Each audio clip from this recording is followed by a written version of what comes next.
আসসালামু আলাইকুম প্রিয় শিক্ষার্থীবৃন্দ, প্রতিদিনের মতো আজকেও আমি তোমাদের সামনে হাজির হলাম। আজকেও তোমরা যারা বিভিএস ডিগ্রি থার্ড ইয়ার আছো বা বিভি অনার্স থার্ড ইয়ার আছো, অ্যাডভান্সড অ্যাকাউন্টিংয়ের ডিপার্টমেন্টাল অ্যাকাউন্ট চ্যাপ্টার থেকে আরেকটি সাজেশন নিয়ে হাজির হলাম। আজকে সাজেশনটি সলভ করার আগে সাজেশনের যে প্রশ্ন, সেই প্রশ্নটা একটু আগে আমরা বুঝবো। তারপরে এই ধরনের প্রশ্ন আসলে তোমরা কীভাবে খুব দ্রুত এবং নির্ভুলভাবে সলভ করতে পারো সেটা তোমাদের দেখাবো। তো ইতিমধ্যে আমরা তোমাদেরকে সাজেশন 1টা সলভ করাইছি। আশা করি সাজেশন 1টা আমাদের ফেসবুক পেজে তোমরা দেখে নিছো। আজকে সাজেশন 2 এর যে প্রশ্ন, প্রথমে সেই প্রশ্নটা একটু বুঝবো, তারপরে এই প্রশ্নটা সলভ দেখাবো। খেয়াল করে স্ক্রিন আমরা সাজেশন 2 এর প্রশ্নটা নিয়ে আসলাম। X company carries on its business through 5 departments 1, 2, 3, 4 and 5। X company 5টা ডিপার্টমেন্টের মাধ্যমে তাদের ব্যবসা পরিচালনা করে। ডিপার্টমেন্টগুলো হলো ডিপার্টমেন্ট 1, ডিপার্টমেন্ট 2, ডিপার্টমেন্ট 3, ডিপার্টমেন্ট 4 এবং department 5। The balance as at December 31, 2009 were as follows. 31 December 2009 সালে তাদের উদ্বৃত্তগুলো নিচে দেওয়া হলো।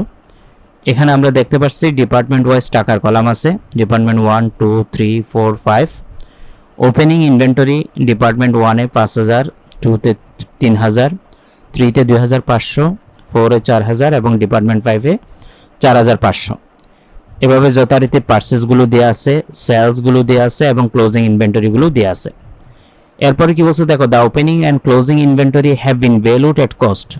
অর্থাৎ তাদের ওপেনিং এবং ক্লোজিং ইনভেন্টরি ক্রয় মূল্যের ভিত্তিতে মূল্যায়ন করা হয়েছে। The expenses which are to be charge to each department in proportion to the cost of the article sold in respective department.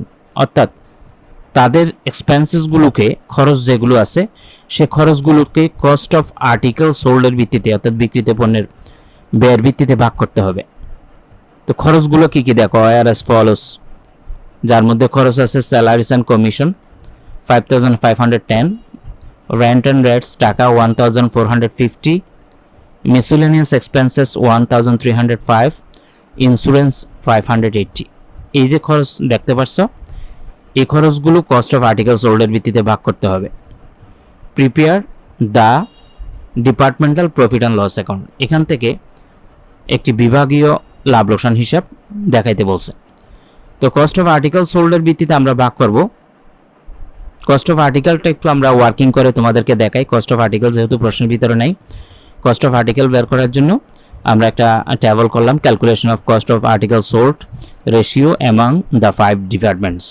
5টা ডিপার্টমেন্টের মধ্যে কস্ট অফ আর্টিকেল সোল্ডের যে অনুপাত সেটা দেখাবো। তো কস্ট অফ আর্টিকেল সোল্ড বলতে আমরা কস্ট অফ গুডস সোল্ডকে বুঝাই।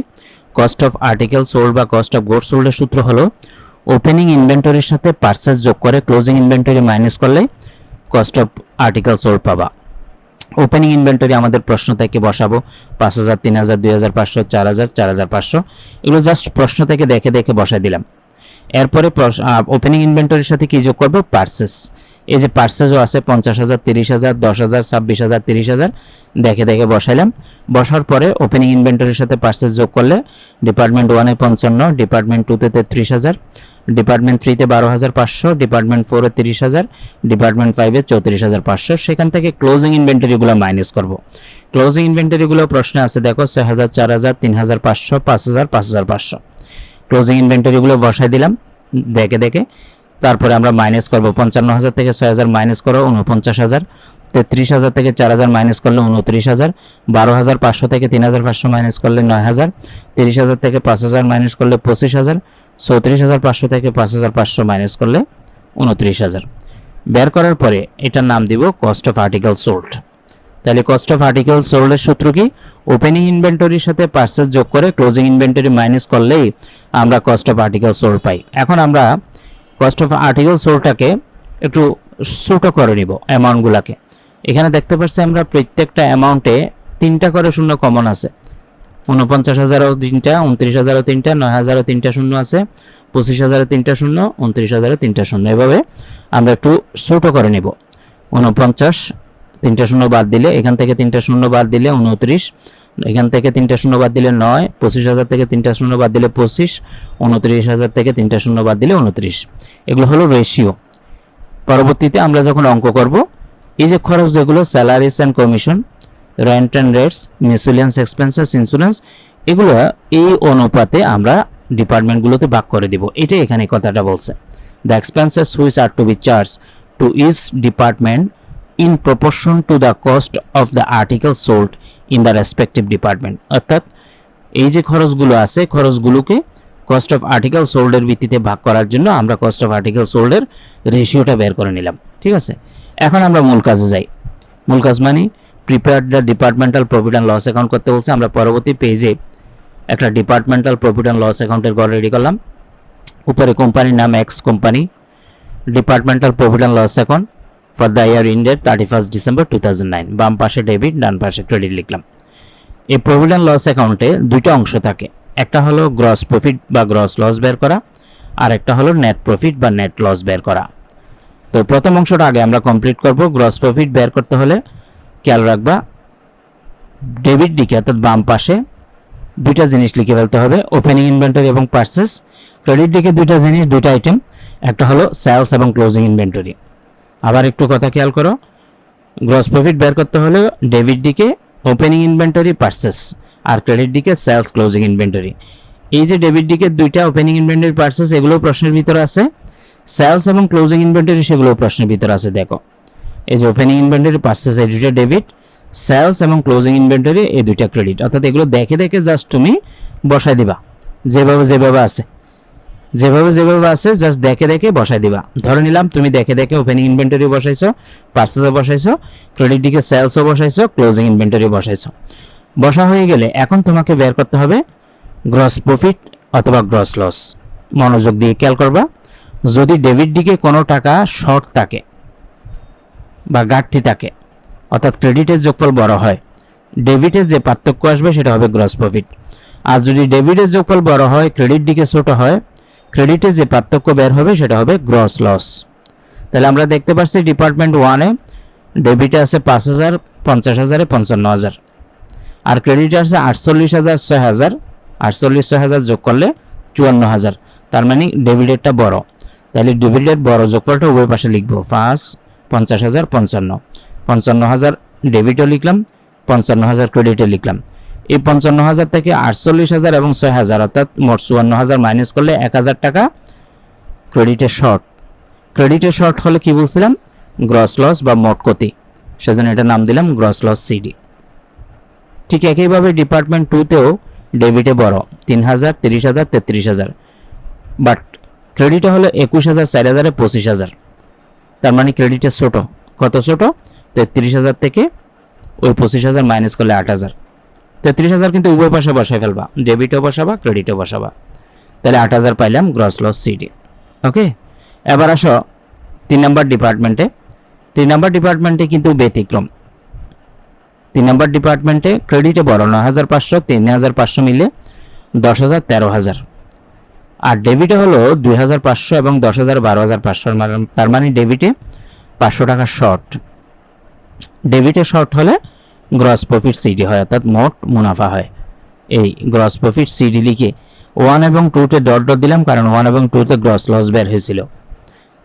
3-তে 500 টাকা বসাই দিলাম। ঠিক একইভাবে 4-এ যোগ করলে আমার ডেবিট বড় হয় 26,000, এই 4,000, 26,000, 30,000, এই 30,000 উভয় দিকে বসাই দিলাম। দেওয়ার পরে সেখান থেকে 23,000 এবং 5,000 মাইনাস করলে 2,000 টাকা। এটা হবে গ্রস লস সিডি। ঠিক আছে, এখন আসো এই গ্রস লস সিডি যেটা 2,000 পাইছি, এবার আমরা 5 নাম্বার ডিপার্টমেন্টে দেখব। 5 নাম্বার ডিপার্টমেন্টে দেখতেছি ক্রেডিটে বড় 30,000, 5,500, মোট 35,500। বড় যোগফলটা কিন্তু উভয় দিকে বসাই দিতে হয়, এখানেও বসাই দিলাম, ক্রেডিটও বসাইলাম। বসানোর পরে আমাদের দেখতে পাচ্ছি যে ডেবিটে 4,500 এবং 34,000, 34,500। তার মানে 35,500 থেকে 34,500 মাইনাস করলে ডেবিটে 1,000 শর্ট হয়, সেটাই হবে গ্রস প্রফিট সিডি। প্রথম অংশ শেষ, এখন দ্বিতীয় অংশ শুরু করব। দ্বিতীয় অংশ শুরু করার সময় ডেবিটে যে গ্রস প্রফিট সিডি বের হয়েছিল সেগুলো ক্রেডিটে আসবে গ্রস প্রফিট বিডি নামে। 3 নাম্বার কলামে 500 বসাইলাম। 1 নাম্বার কলাম বা 1 নাম্বার ডিপার্টমেন্টে গ্রস প্রফিট 1,000 আসছিল, 1,000 বসাইলাম। বাকিগুলোতে ডট ডট দিব। এখন তুমি দেখো ক্রেডিটে গ্রস প্রফিট সিডি 1000, 8000, 2000, অর্থাৎ তিনটা ডিপার্টমেন্টে গ্রস লস, কিন্তু ক্রেডিটের শর্টগুলো গ্রস লস। এই ক্রেডিটে যে গ্রস লস সিডি আসছিল 1000, 8000, 2000, সেগুলো ডেবিটে চলে আসবে গ্রস লস বিডি নামে। 1000, 8000, 2000, 1 এর 1000, 2 এর 8000 এবং 4 এর 2000 বসাই দিলাম। বসাই দেওয়ার পরে আমরা এখন প্রফিট অ্যান্ড লসের বাকি অংশটা করব। দেখো এখানে আমরা যে কাজটা করব সেটা হলো ওই যে বলছিল খরচগুলো, salaries and commission, rent and rates, miscellaneous expenses, insurance expenses, যেই খরচগুলো আছে এই খরচগুলোকে আমরা ভাগ করব। আমরা খরচগুলো যদি দেখি, আমাদের খরচের মধ্যে স্যালারিজ অ্যান্ড কমিশন 5510। এই 5510কে ফার্স্টটা ডিপার্টমেন্টের ভিতরে ভাগ করে দিব। কিভাবে ভাগ করব? আমরা যে রেশিও বের করছিলাম 49, 29, 9, 25, 29, এই পাঁচটা অনুপাতের যোগফল আগে বের করবা। তুমি ক্যালকুলেটরে করে দেখো, 49 যোগ 29 যোগ 9 যোগ 25 যোগ 29, দেখবা যে 141 বের হবে। ঠিক আছে, কত বের হবে?